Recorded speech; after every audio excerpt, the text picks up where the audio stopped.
নমস্কার দর্শক বন্ধু, আমি শ্রী প্রদীপ, নিশ্চয়ই চিনতে পারছেন। এবং যারা আজকে প্রথম দেখছেন আমার এই চ্যানেলটা, অবশ্যই নতুন ভিডিও পেতে চ্যানেলটিকে একটি ফলো দেবেন এবং আপনার মতামতটা আমাকে জানাবেন।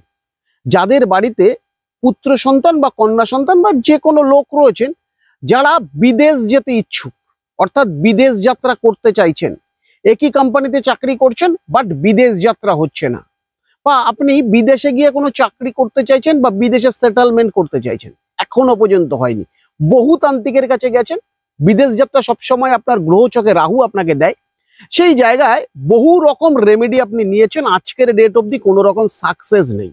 যে জিনিসটা আমি আপনাদের আজকে দেখাচ্ছি আপনারা সবাই চেনেন, আপনাদের সবার বাড়ির আনাচে কানাচে গাছটি হয়ে থাকে, কিন্তু আপনারা আসল রহস্যটি জানেন না। যে গাছটি আমি আপনাদের দেখাচ্ছি এটিকে বলছে মনসা গাছ।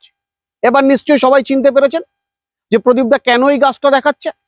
এই গাছের 7টি কাঁটা, ঠিক 7টি কাঁটা, এই যে 7টি কাঁটা দেখতে পাচ্ছেন, এইরকম 7টি কাঁটাকে ভেঙে নিতে হবে।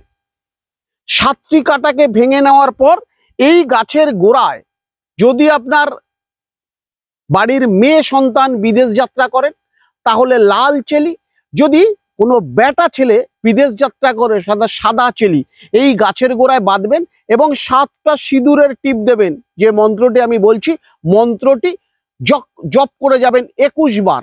ওং কম্পিনি কম্পিনি স্বাহা, ওং কম্পিনি কম্পিনি স্বাহা, ওং কম্পিনি কম্পিনি স্বাহা, এইভাবে 21 বার জপ করে একটি লাল চেলিকে এই 7টা কাঁটা বেঁধে গিট দিয়ে চলে যাবেন গাছের গোড়ায় এবং গাছকে প্রণাম করে আপনি আপনার মনোবাসনা জানিয়ে যাবেন।